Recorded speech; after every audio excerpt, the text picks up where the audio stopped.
नमस्कार दोस्तों, मैं हूं अशोक वर्मा। आइए शुरू करते हैं फटाफट खबरें। प्रदेश के अंबेडकर नगर से बड़ी खबर आ रही है, जहां दो सगे भाइयों को गोली मारकर हत्या कर दी गई है, जिससे क्षेत्र में हड़कंप मच गया है। आपको बता दें कि चुनाव आते ही हत्याओं का सिलसिला शुरू हो गया है, जिससे प्रशासन लाचार दिख रहा है, जबकि मुख्यमंत्री कानून व्यवस्था को बनाए रखने के लिए लगातार जिले के कप्तानों को निर्देश दे रहे हैं। ताजा मामला जनपद अंबेडकर नगर के राजेश्वरपुर थाना क्षेत्र के ब्रह्म बाबा का है, जहां प्रधानी व चुनावी रंजिश को लेकर प्रधान पति उनके फौजी भाई को गोली मारकर हत्या कर दी गई। बदमाशों ने घटना का अंजाम जब दिया, जब प्रधान पति व उनका भाई दोनों किसी काम से तहसील गए थे। वापस आते समय रास्ते में बाइक सवार बदमाशों ने गोली मारकर गंभीर रूप से घायल कर दिया, जिनकी अस्पताल ले आते समय रास्ते में ही मौत हो गई। घटना की सूचना पाते ही पुलिस और प्रशासन के आला अधिकारी मौके पर पहुंच गए और गांव में भारी फोर्स तैनात कर दी गई है। प्रत्यक्षदर्शी का अनुसार घटना का कारण जमीनी विवाद व प्रधानी रंजिश बताई जा रही है। आइए सुनाते हैं कि प्रत्यक्षदर्शी ने घटना के बारे में क्या कुछ कहा। नरेंद्र सिंह जी, कैसे क्या घटना हुआ है ये तहसील पे गए थे। प्रधानपति थे जी। इनका नाम अनिल मिश्रा था। इनके भाई आर्मी में थे, मन्नी मिश्रा, और वहीं से आ रहे थे। नाम डलवाना था तहसील पे जी जी। बढ़ाना घटाना, और विपक्ष वाले अपना घात लगा के बैठे से मार दिए। लगभग कितने लोग रहे होंगे वो लोग? अरे 25-30 की संख्या में रहे होंगे। अच्छा, तो मतलब कैसे, मतलब राइफल, बंदूक, रिवॉल्वर, ये सब था। क्या मतलब जमीनी मामला था कि क्या चुनावी रंजिश? प्रधानी का चुनावी रंजिश था। जी। पुलिस कब तक पहुंची वहाँ पे? अब वहाँ से सब लोग हट लिए, पुलिस पहुँची होगी। अब जो भी पहुँचा होगा, हम लोग तो यहाँ चले आए। अच्छा, जी। लगभग कितने लोग हैं? मृत्यु हुई है? 2 लोग एक्सपायर हो गए। अच्छा। सामुदायिक स्वास्थ्य केंद्र अतरौलिया पर कोरोना वैक्सीन लगाने का डेमो ट्रायल अस्पताल परिसर में किया गया, जहां 25-25 लोगों के बैठने के लिए कोविड प्रतीक्षा रूम बनाया गया था। इसके लिए अस्पताल परिसर में ही चिकित्सा अधीक्षक डॉक्टर शिवाजी सिंह के नेतृत्व में सारी तैयारियां पूरी कर ली गई थी। आज मुख्य चिकित्सा अधिकारी डॉक्टर ए.के. मिश्रा, जिलाधिकारी राजेश कुमार व पुलिस अधीक्षक पहुंचे और सारी तैयारियों का जायजा लिया। इस दौरान जिलाधिकारी द्वारा प्रतीक्षा रूम, वैक्सीनेशन रूम एवं वैक्सीन लगाने के बाद रूम को बारीकी से देखा एवं दिशा निर्देश दिया। पत्रकारों से बातचीत के दौरान जिलाधिकारी राजेश कुमार ने क्या कुछ कहा, आइए आपको सुनाते हैं उन्हीं की जुबानी। बेसिकली ये ड्राई रन जो होना है, रिहर्सल जो होना है, उसका मेन पर्पस ये है कि हम पूरी तरह से इक्विप हों। कोई आपको क्या क्या प्रोटोकॉल फॉलो करने हैं उसमें कोई कमी ना रह जाए, तो इसलिए पूरे प्रदेश में ये हो रहा है। तो आज वही देखा गया, यहाँ पे 3-4 चीज़ें करी गई हैं। जैसे एक प्रतीक्षा कक्ष होगा, वेटिंग रूम होगा, जहाँ पे जो भी वैक्सीनेशन लेने के लिए आएंगे लोग, वो रुकेंगे, वेट करेंगे और बारी बारी से अंदर जाएंगे जब अंदर वैक्सीनेशन हो जाएगा।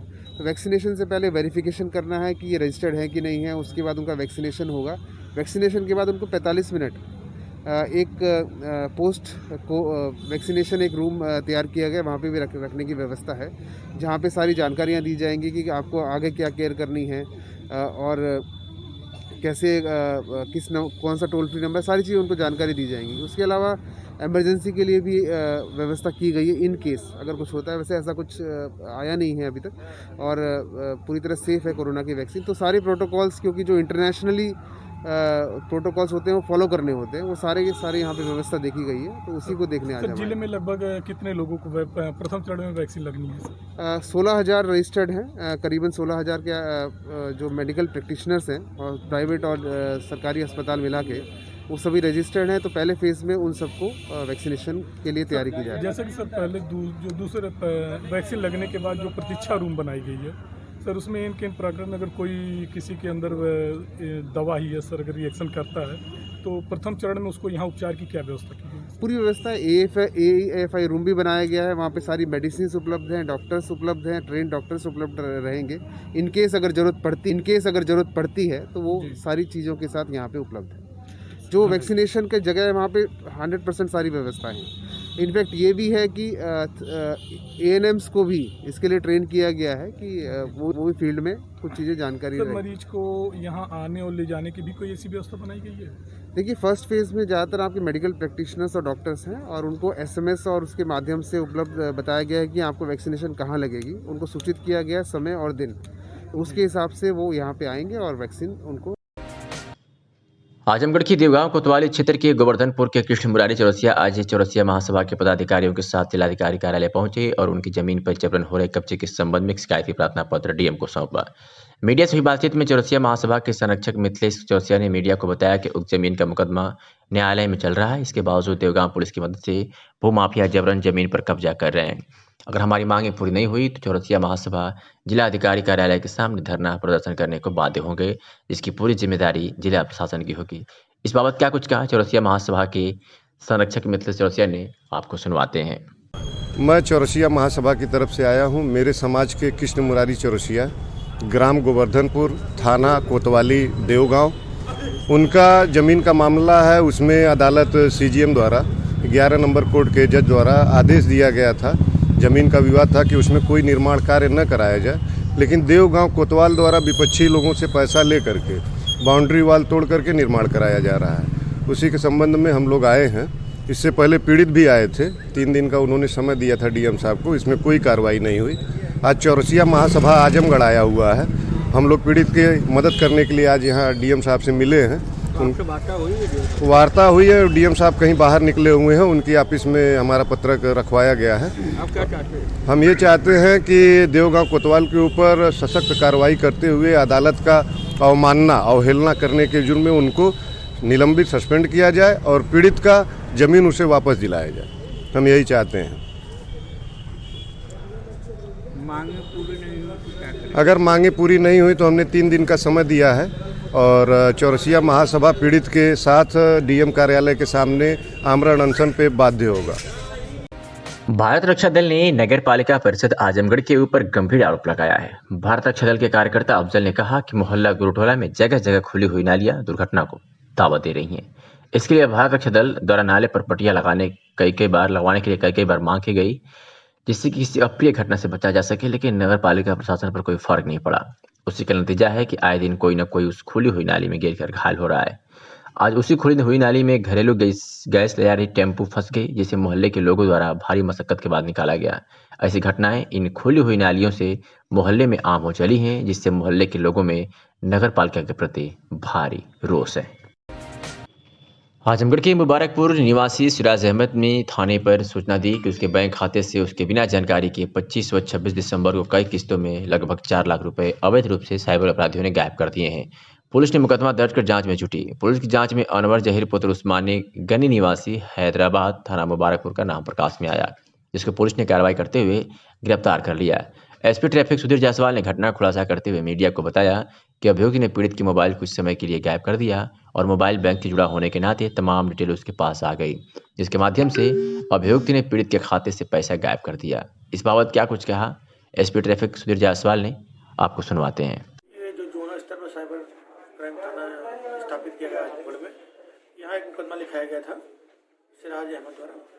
उनके खाते से इंटरनेट बैंकिंग द्वारा इस व्यक्ति ने 4 लाख रुपया ट्रांसफ़र करा लिया है।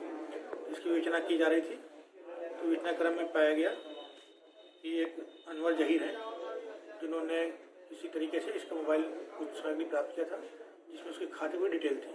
उसको इसने जहीर ने पूरा नोट कर लिया और बाद में इंटरनेट बैंकिंग का प्रयोग करते हुए पहले अपने खाते में ट्रांसफ़र किया पैसा और फिर उस खाते से अपने खाते में ट्रांसफ़र कर लिया।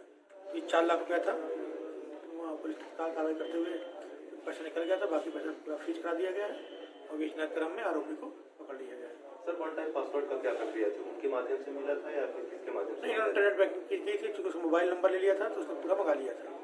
तो जब वो पैसा ट्रांसफर होगा तब उनको जानकारी हुई। इसमें टोटल कितने आरोपी हैं सर? इसमें एक ही। कितना बरामद हुआ पैसा इसके पास? पूरे पैसे बरामद हो गए हैं। इसके पहले भी किया है इसने? नहीं, इसका भी फर्स्ट टाइम है, कोई रिकॉर्ड नहीं पैसे। ठीक। किसी गैंग से भी जुड़ी हुई नहीं, अभी ऐसा कोई। आजमगढ़ के जहानागंज थाना क्षेत्र के नाजिरपुर गांव के ग्रामीण आज जिलाधिकारी कार्यालय पहुंचे और एक शिकायती प्रार्थना पत्र जिलाधिकारी को सौंपा। ग्रामीणों ने बताया कि 6 लेन निर्माण में लगे कर्मचारी जबरन उनके खेतों से मिट्टी उठा ले रहे हैं, जिसके कारण क्षेत्र में गहरे गहरे गड्ढे हो गए हैं। ग्रामीणों ने आरोप लगाया कि उक्त गड्ढे के कारण अब तक कई लोगों की जानें जा चुकी हैं, फिर भी थाने पर कोई सुनवाई नहीं हो रही है। इससे थक हार कर ग्रामीण जिलाधिकारी कार्यालय पहुंचे और मिट्टी उठाए जाने के कार्य को स्थगित कराने की मांग जिलाधिकारी से की। मीडिया से हुई बातचीत में ग्रामीणों ने कहा कि कर्मचारियों द्वारा जबरन मिट्टी उठाए जाने से हमारे खेत तो बर्बाद हो ही रहे हैं। ग्रामीणों ने जिलाधिकारी से कार्रवाई की मांग की है। इस बाबत क्या कुछ कहा ग्रामीणों ने, आपको भी सुनवाते हैं। लाइन वाले साहब 1 टन मिली है हम लोगों को ज़मीन, उसमें से मिट्टी खोद रहा है 30 फुट गहरा, अब मानता ही नहीं रहा। हाँ, इसीलिए हम लोग दे रहे हैं मिट्टी। कितना फुट उठा लिया, कई ट्रक 4 बीघा मिट्टी उठा ले गया, फिर चाहता है उसमें बोरिंग वोरिंग रही वो भी खोद दिया है, सब नुकसान कर दिया है। किस लिए उठा रहे हैं? वो 6 लाइन वाले ले जाते हैं, ठेकेदार जी। तो उसका कुछ मुआवजा वो कुछ नहीं देता है और वो कहता है कि तुम लोग को बंद करवा देंगे या करवा देंगे। तो इसके पहले आप किसी अधिकारी से मिलने गए थे और कहीं? अभी नहीं, अभी तो जा रहा है खोदने के लिए, तभी तो 3 बार गया, 3 बार हम लोग खेत दिए उसको, भगा दिया। हम लोग नहीं खोदने देंगे। क्या चाहते हैं आप? हम लोग रोकने चाहते हैं, उसको खोदने नहीं देने चाहते। उसमें जीते हैं उतने खेत मिला है। डीएम साहब ने दिया था हमको ऑपरेशन पर वो ज़मीन, हमारी पत्नी को ऑपरेशन किया, उसमें कहता तुमको 1 टन कर देंगे, और बहाला दे करके कर दिया। ये सब मिट्टी खोद रहे हैं, बच्चे मर गए, खाए पिए। अगर आपकी मांगे पूरी नहीं होगी तो आप क्या करेंगे? तो मांगी पूरी करना चाहते हैं ना हम लोग। हमारी जो खेत की मिट्टी उठा रहे हैं फिक्स वाले, और ज़बरदस्ती से वो कब्जा कर रहे हैं। 25 फुट गाड़ी उठाए हैं, उसमें 3 बच्चे मर चुके हैं, चौथ का एक गया, वो भी निकल गया, माने वो साबित था। और जो हमारे ऊपर ये ज़मीन की समस्या बहुत काफ़ी, हम लोग इतने गरीब हैं कि अपनी समस्या कहाँ तक कहें। क्या मांगे हैं आपकी? हमारी ज़मीन जहाँ के तहाँ पड़ी रहे, हमारी मांग यही है। हमारी मिट्टी नहीं उठेगी। कौन लोग उठा रहे हैं? वो 6 लाइन वाले। उत्तर प्रदेश सरकार की मंशा है कि आम जनों को दरवाजे पर प्रशासन पहुंचे और उन्हें त्वरित न्याय मिल सके। इसके लिए प्रदेश भर में हर तहसीलों पर मंगलवार के दिन समाधान दिवस का आयोजन किया जाता है, जिसमें प्रशासनिक व पुलिस अधिकारियों के साथ ही नगर पंचायत और राजस्व टीम मौके पर मौजूद रहती है, जो विवादों को मौके पर ही निपटाने की कोशिश करती है, जिससे गांव में विवाद कम हो। इसी के तहत आज जनपद के बुढ़नपुर में संपूर्ण समाधान दिवस पर जन शिकायतों को सुनने के लिए जिलाधिकारी राजेश कुमार, पुलिस अधीक्षक सुधीर कुमार सिंह व अन्य उच्च अधिकारी पहुंचे, जहां उन्होंने ग्रामीणों की समस्याओं से रूबरू हुए और संबंधित अधिकारियों एवं कर्मचारियों को त्वरित निस्तारण का निर्देश भी दिया। आजमगढ़ के मार्टिनगंज तहसील मुख्यालय पर आयोजित संपूर्ण समाधान दिवस पर नवसृजित नगर पंचायत मार्टिनगंज में ग्राम पंचायत भादों को जोड़ने की मांग को लेकर ग्रामवासियों ने सैकड़ों की संख्या में पहुंचकर प्रदर्शन कर उप जिलाधिकारी को ज्ञापन सौंपकर ग्राम पंचायत को नगर पंचायत संबद्ध करने की मांग की। तहसील मुख्यालय पर आयोजित संपूर्ण समाधान दिवस पर ग्राम पंचायत भादों के सैकड़ों संख्या में ग्रामीण पहुंचकर उप जिलाधिकारी वागीश शुक्ला को लिखित मांग पत्र सौंपकर मांग किया कि नवसृजित नगर पंचायत मार्टिनगंज में ग्राम पंचायत भादों को संबद्ध किया जाए, क्योंकि ग्राम पंचायत भादों तहसील मुख्यालय से मात्र 400 से 500 मीटर दूर पर स्थित है। ग्राम पंचायत भादों में 60% आबादी पक्के मकानों की है एवं ग्राम पंचायत भादों पूरी तरह चारों ओर से संपर्क मार्ग से जुड़ा हुआ है। एक कृषि भूमि के भूभाग मात्र 22 से 25% है। ग्राम पंचायत में नगरीय लक्षण पूर्ण रूप से विद्यमान है और नगर पंचायत में भादों ग्राम पंचायत को न जोड़ करके जहां शासन प्रशासन द्वारा ग्राम पंचायत भादों के साथ सौतेला व्यवहार किया जा रहा है, वही ग्रामीणों ने मांग किया है कि अगर ग्राम पंचायत भादों को अतिशीघ्र नवसृजित नगर पंचायत में नहीं जोड़ा गया तो वह तहसील मुख्यालय जिला मुख्यालय तक धरना प्रदर्शन के लिए बाध्य होंगे। अपने कुर्सियों पर बैठ के इस अधिवक्ता समाज के विभीषण बन के वहां बैठिए। पुलिस अधीक्षक के निर्देश पर अपराधियों की धरपकड़ हेतु चलाए जा रहे अभियान के तहत चैनपुर पुलिस ने फर्जी फेसबुक आईडी बनाकर आपत्तिजनक फोटो पोस्ट करने वाले एक अभियुक्त को गिरफ्तार किया है और उसके साथ से एक मोबाइल सैमसंग गैलेक्सी बरामद किया है। आपको बता दें कि अशोक गौड़ पुत्र स्वर्गीय राम पलट राम निवासी टवरा चौबेपुर थाना मोहम्मदाबाद जनपद मऊ द्वारा दिए गए प्रार्थना पत्र में विपक्षी द्वारा बदनाम करने की नियत से पीछा करना व शादी के लिए दबाव बनाना, फर्जी फेसबुक आईडी लड़की के नाम से बनाकर लड़की का अश्लील फोटो धोखाधड़ी तरीके से फेसबुक पर डाल देना व लड़की का सामाजिक सम्मान को ठेस पहुंचाने की नियत से परेशान करना, मोबाइल से फोन द्वारा गाली गुप्ता जान से मारने की धमकी के देने के संबंध में प्रार्थना पत्र दिए थे। प्रार्थना पत्र के आधार पर थाना स्थानीय पर मुकदमा पंजीकृत किया गया था। इसके तहत ही पुलिस अपनी कार्रवाई में आज बड़ी सफलता हासिल की है और फर्जी फेसबुक आईडी से आपत्तिजनक पोस्ट करने वाले इस अभियुक्त को गिरफ्तार किया है। गिरफ्तार अभियुक्त की पहचान सोनू गौड़ पुत्र सियानंद गौड़ निवासी समुद्रपुर थाना चैनपुर जनपद आजमगढ़ के रूप में हुई है। आजमगढ़ में ईश्वर का करिश्मा देखने को मिला है। आपको बता दें कि फरिया चौक पर स्थित फैजी नर्सिंग होम में एक ही औरत को पैदा हुए 3 बच्चे और वो तीनों स्वस्थ हैं। नॉर्मल डिलीवरी के लिए मशहूर फरिया चौक पर स्थित फैजी नर्सिंग होम की महिला डॉक्टर नाहिद तबस्सुम के यहाँ बीती रात गंभीरपुर थाना क्षेत्र के ईश्वरपुर तिलहुआ निवासी आरती पत्नी रामब्रिज की प्रसव पीड़ा होने पर महिला पहुंची फैजी नर्सिंग होम फरिया, जहां पर महिला डॉक्टर तबस्सुम की देखरेख में महिला ने 3 स्वस्थ बच्चों को जन्म दिया। प्रसव के बाद जच्चा और बच्चा दोनों स्वस्थ हैं और अस्पताल से डिस्चार्ज होकर घर गए। एक साथ 3 बच्चे जिसमें 2 पुत्र और 1 पुत्री है। बच्चों को पाकर घर वाले काफ़ी खुश हैं। महिला के पास एक 3 वर्ष की बच्ची भी है।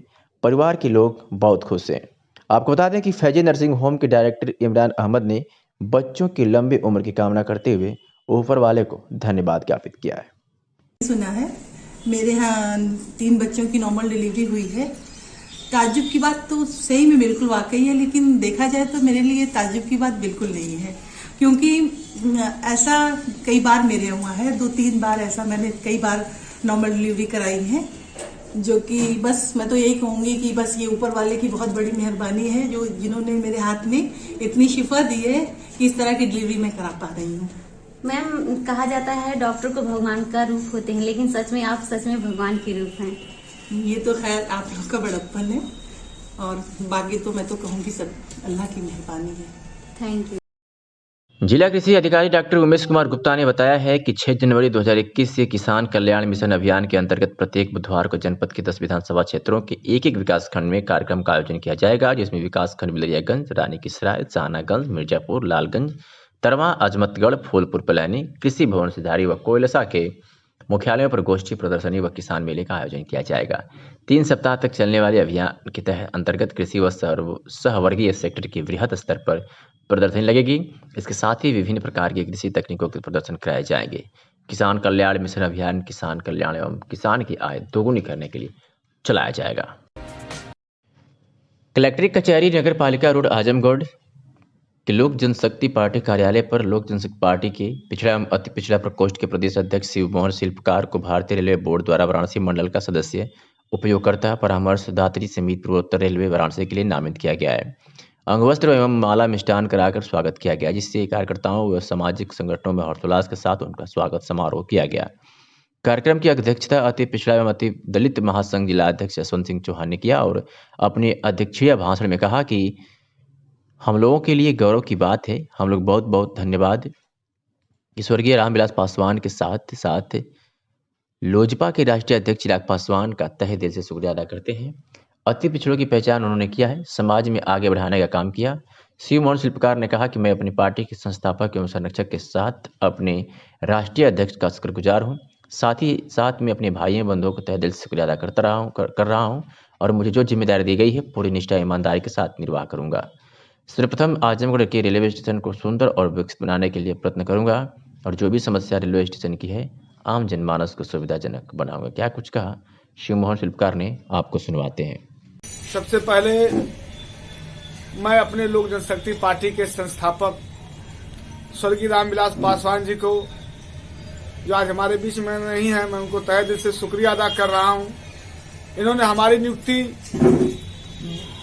1/1/2020 को ही करा दिया था, लेकिन कोरोना काल के चलते मेरे पत्र को 10 महीने तक कहीं पे दबाया गया था या दबा हुआ था। जो आया है दिसंबर महीने में, मैं उनके तहे दिल से शुक्रिया, उनका आभार प्रकट करता हूं। मैं उनका ऋणी हूं। मैं उनके ऐसा तो नहीं, उनके पद चिन्हों पर चल के उनके विचारों का जो है प्रचार प्रसार करके समाज को नई क्रांति लाऊंगा। भाई चिराग पासवान हमारे राष्ट्रीय अध्यक्ष हैं, उनका पूरा सहयोग है। मैं उनको बहुत बहुत धन्यवाद देता हूं कि एक अधना सा कार्यकर्ता को समझने का प्रयत्न किया है। मेरा पूरा परिवार जो है सामाजिक चेतना में आज आगे लाने का काम किया है। मेरा पूरा परिवार, मेरा समाज कहीं कहीं राजनीति से बहुत दूर था। मुझे एक सीढ़ी दिया है, मार्ग दिया है।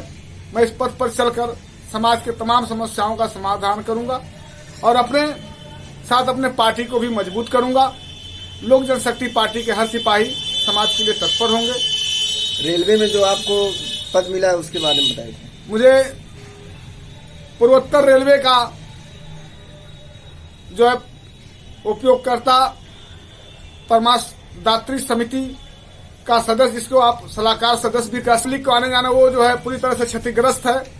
साथ में यहाँ पे जो दलालों का भरमार टिकट का हो गया है, इधर उधर हो रहा है, उस पे प्रति होगी। स्टेशन के साफ सफाई के संबंधित तमाम चीजों पे और उनमें हो रहे निर्माण कार्यों पे कोई अगर दिक्कत होगी या कोई प्रकार की कमी होगी, भ्रष्टाचार होगा, उसकी बात को हम रेलवे मंत्रालय को अवगत कराकर कार्रवाई की मांग करेंगे। जनता को, आजमगढ़ के व्यापार मंडल के लोगों को 3 ट्रेनों की मांग हमने पूरे 2 मार्च को किया था, जिसमें हमारे भाई चिराग ने चिट्ठी लिखा था, उसको चलवाने के लिए हम प्रयास करेंगे। जिसमें ट्रेनों का नाम था शिवली नुमानी के नाम से दिल्ली तक जाने के लिए, जननायक कर्पूरी ठाकुर की आजमगढ़ से कलकत्ता जाने के लिए,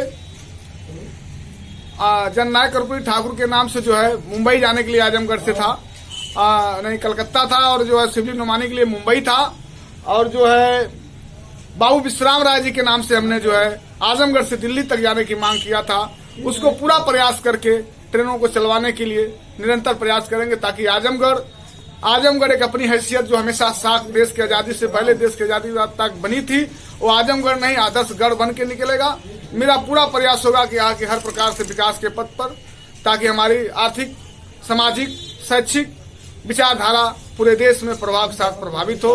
मैं इसी के साथ अपनी बारी विराम देता हूँ। जय रामविलास पासवान, जय लोक जनशक्ति पार्टी, जय भीम, जय। उत्तर प्रदेश सरकार की मंशा है कि आम जनों को दरवाजे पर प्रशासन पहुंचे और उन्हें त्वरित न्याय मिल सके। इसके लिए प्रदेश भर में हर तहसीलों पर मंगलवार के दिन समाधान दिवस का आयोजन किया जाता है, जिसमें प्रशासनिक व पुलिस अधिकारियों के साथ ही नगर पंचायत और राजस्व टीम मौके पर मौजूद रहती है, जो विवादों को मौके पर ही निपटाने की कोशिश करती है, जिससे गांव में विवाद कम हो। इसी के तहत आज जनपद के बुढ़नपुर में संपूर्ण समाधान दिवस पर जन शिकायतों को सुनने के लिए जिलाधिकारी राजेश कुमार, पुलिस अधीक्षक सुधीर कुमार सिंह व अन्य उच्च अधिकारी पहुंचे, जहां उन्होंने ग्रामीणों की समस्याओं से रूबरू हुए और संबंधित अधिकारियों एवं कर्मचारियों को त्वरित निस्तारण का निर्देश भी दिया। प्रतापगढ़ में भव्य क्रिकेट प्रतियोगिता का आयोजन हुआ। इसमें जीपीएल क्रिकेट टूर्नामेंट के मुख्य अतिथि ब्लॉक प्रमुख चंडिका प्रतिनिधि देशराज सिंह ने फीता काटकर शुरुआत की। प्रमुख प्रतिनिधि देशराज सिंह खिलाड़ियों का परिचय लिया और 21,000 रुपये कमेटी के प्रमुख प्रतिनिधि देशराज सिंह ने कमेटी को दिया। प्रत्येक चौके और छक्कों पर प्रमुख प्रतिनिधि संडवा चंडिका देशराज सिंह ने 500 रुपये का इनाम रखा था। प्रमुख प्रतिनिधि देशराज सिंह का कहना है कि खेलकूद से आपस में भाईचारा बढ़ता है। राम अभिलाष के नेतृत्व में एक क्रिकेट प्रतियोगिता का आयोजन कराया जा रहा है। अंतु इलाके गौराडांड में ये प्रतियोगिता हो रही है। क्या कुछ कहा आयोजक राम अभिलाष ने, आपको सुनाते हैं। यहाँ क्रिकेट मैच होता है, आज उद्घाटन मैच था और क्रिकेट का मैच हो रहा है। कहाँ से कहाँ के बीच पहला मैच खेला गया? पहला मैच कालकन और सिंघानी के बीच। पूरे खेल में कितनी टीमें यहाँ पर भाग लेने की संभावना है? 35-40 टीमें लगभग। क्या नाम है, कौन सा गांव है? जीपीएल क्रिकेट प्रतियोगिता गौराडांड। परिषदीय विद्यालयों में फर्जीवाड़ा रुकने का नाम नहीं ले रहा है। फर्जी दस्तावेज लाकर नौकरी पाने वालों के ऊपर प्रदेश सरकार के निर्देश पर बेसिक शिक्षा अधिकारी द्वारा लगातार कार्रवाई की जा रही है और जांच में फर्जी दस्तावेज पर नौकरी करने वालों शिक्षकों की संख्या बढ़ती जा रही है। जांच में 2 और शिक्षकों का मामला संज्ञान में आया है, जो फर्जी दस्तावेजों के आधार पर नौकरी कर रहे थे। बीएससी ने तत्काल प्रभाव से दोनों की सेवा समाप्त कर दी है। साथ ही दोनों शिक्षकों के खिलाफ मुकदमा दर्ज कराने और वेतन की रिकवरी करने के लिए संबंधित खंड शिक्षा अधिकारियों को निर्देश दिया है। आपको बता दें कि उमाकांत गुप्ता ने जिलाधिकारी व बीएससी को शिकायती पत्र भेजा था, जिसके ऊपर दोनों शिक्षकों के ऊपर कार्रवाई की गई है। ज्ञात हो कि इन भ्रष्टाचार में बेसिक शिक्षा विभाग में कार्यरत कुछ कर्मचारियों का भी हाथ होता है। यदि जांच कराई जाए तो ऐसे बहुत से कर्मचारी कार्यरत मिलेंगे जो बीएससी ऑफिस में काम कर रहे हैं और उन्होंने अपने परिजनों और रिश्तेदारों को भी फर्जी दस्तावेज के सहारे नौकरी दिलाने का काम कर रहे हैं। अज्ञात और अनजान मृतकों का दाह संस्कार करने वाले भारत रक्षा दल के कार्यकर्ताओं ने एक ज्ञात मृतक का दाह संस्कार करके एकाकी और स्वार्थी होते समाज का चेहरा उजागर किया है। जानकारी के अनुसार नगर क्षेत्र के दलसिंगार मोहल्ले में पंजाब नेशनल बैंक के सामने के निवासी राजू वर्मा की मृत्यु शाम को हो गई। घर में उनकी बूढ़ी मां और बहन के अलावा कोई नहीं था। दोनों महिलाएं रात भर मृतक शरीर को लेकर घर में बैठी रही। भाई, पट्टीदार, रिश्तेदार को सूचित किया, कोई नहीं आया। सुबह इसकी सूचना भारत रक्षा दल को हुई, जो संगठन के कार्यकर्ता मृतक के घर पहुंचे और कार्यकर्ताओं ने ही मृतक को मुखाग्नि आदि देकर अंतिम संस्कार किया। इस संबंध में हरकेश विक्रम श्रीवास्तव ने बताया कि वैसे तो संगठन के कार्यकर्ता हंसी खुशी अनजान लावारिस मृतकों का दाह संस्कार करते हैं, लेकिन इस ज्ञात और वारिस मृतक का दाह संस्कार करते समय हम सभी को तकलीफ हुई कि हमारा समाज कहाँ जा रहा है। कहने के लिए तो भाई बिरादरी पट्टीदार रिश्तेदार भी है मृतक के, लेकिन इस विपत्ति में किसी का शामिल ना होना समाज का बिगड़ता चेहरा दिखाई दिया है। मंडलायुक्त विजय विश्वास पंत ने मंगलवार को तहसील सदर में आयोजित संपूर्ण समाधान दिवस का औचक निरीक्षण किया। निरीक्षण के समय अपर जिलाधिकारी प्रशासन संजय सिंह, उप जिलाधिकारी सदर कौरव कुमार आमजन से उनकी समस्याएं सुन रहे थे। मंडलायुक्त श्री पंत ने दोनों अधिकारियों से संपूर्ण समाधान दिवस के दौरान प्राप्त शिकायतों में उनके निस्तारण आदि के संबंध में जानकारी के उपरांत स्वयं उपस्थित कई फरियादियों से उनकी समस्याएं सुनी तथा मौके पर ही कतिपय शिकायतों का निस्तारण किया। मंडलायुक्त के समक्ष प्रस्तुत प्रार्थना पत्रों में अधिकांश भूमि विवाद से संबंधित थे, जबकि विकास एवं आपूर्ति विभाग, नगर निकाय आदि विभागों से संबंधित प्रकरण भी प्रस्तुत किए गए। उन्होंने रानी की सराय के अंतर्गत एक गांव के कोटेदार की पूर्व में हुई मृत्यु के उपरांत जमानत धनराशि लंबित पाए जाने पर अप्रसन्नता व्यक्त करते हुए संबंधित विभाग के अधिकारी को प्रकरण तत्काल कार्रवाई कर अवगत कराने का निर्देश दिया।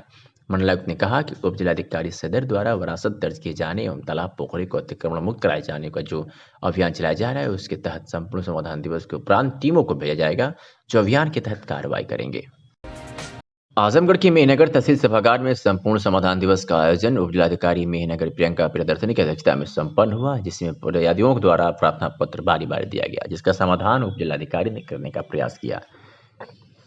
समाधान दिवस पर कुल 21 प्रार्थना पत्र पड़े, जिसमें 3 का निस्तारण मौके पर ही किया गया, जबकि तरवा ब्लॉक से आए जमीरपुर निवासी संग्राम सिंह ने अपने ग्रामीणों की समस्याओं का अवगत कराते हुए कहा कि नहर में पानी न आने से किसानों को हो रही है परेशानी।